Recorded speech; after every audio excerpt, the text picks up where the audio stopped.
আসসালামু আলাইকুম, সবাইকে স্বাগতম। বিভাগীয় পরীক্ষার জন্য এই যে পার্থক্যের ক্ষেত্রে ফি এবং সম্মানীর মধ্যে পার্থক্য কি, তাই না? বা পার্থক্য লিখে এই ধরনের প্রশ্ন অনেক সময় পরীক্ষায় আসে। আবার পার্থক্য না আসলেও পার্থক্য জানা থাকলে আলাদা আসলে পারা যায়। তো এই দুইটার পার্থক্য সাধারণত আমরা বিভিন্ন বই, বিশেষ করে সহায়ক বই এবং বিধির আলোকে আলোচনা করার চেষ্টা করব। যেমন প্রথমে সংজ্ঞা লিখব, ফি কী আর সম্মানী কী। তো ফি সহজ কথায় হচ্ছে, ফি হচ্ছে সরকারি খাত ব্যতীত, সরকারি রাজস্ব খাত ব্যতীত অন্য কোনো উৎস হতে পাওয়া, আর সম্মানীটা সরকারি উৎস থেকে পাওয়া যায়। এখন আমরা যদি ভালো করে লিখতে চাই তাহলে এইভাবে পড়ব: কোনো সরকারি কর্মচারী কর্তৃক নির্ধারিত দায়িত্বের অতিরিক্ত কোনো কাজের জন্য সরকারি খাত ব্যতীত অন্য কোনো উৎস হতে অর্থপ্রাপ্তিকে ফি বলা হয়। অর্থাৎ সরকারি কাজ করে অন্য কোনো দায়িত্ব পালন, নির্ধারিত কাজ করার পরে অতিরিক্ত দায়িত্ব পালন করার জন্য যে অন্য উৎস থেকে, সরকারি উৎস বাদে অন্য উৎস থেকে যে অর্থ পায় তাকে ফি বলে। ফি এর সাথে সরকারি উৎস ব্যতীত অন্য উৎস থেকে পাবে, এটা মেন বিষয়।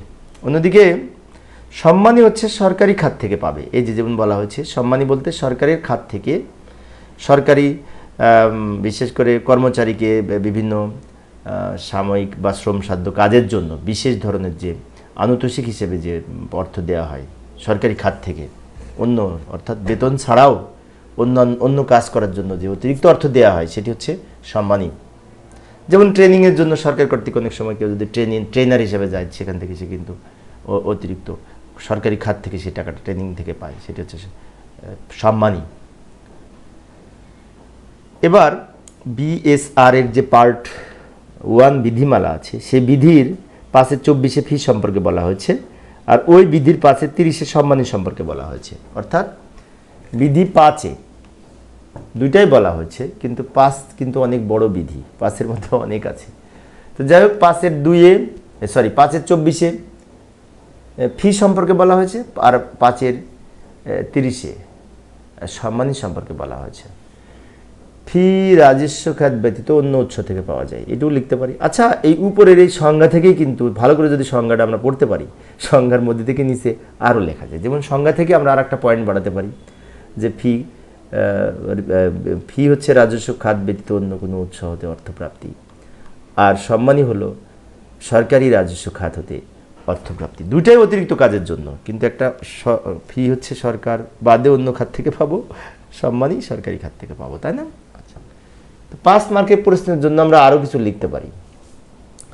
যেমন এই যে সরকার কর্তৃক অনুমতি ব্যতীত সরকারি কর্মচারী তার কাজের বিনিময়ে অন্য কোনো স্বায়ত্তশাসিত অর্থ থেকে ফি গ্রহণ করতে পারবে না। এখানে বলা আছে যে ফি সরকারের অনুমতি ব্যতীত নিতে পারবে না, তবে একজন সরকারি ডাক্তার সে অনুমতি ব্যতীত পেশাগত চিকিৎসা করে গ্রহণ করতে পারে। তো এখানে আমরা আরেকটু লিখতে পারি যে কোনো শ্রমসাধ্য কাজের জন্য বা পুরস্কারজনক কাজের জন্য সম্মানী গ্রহণের অনুমতি দিতে পারেন।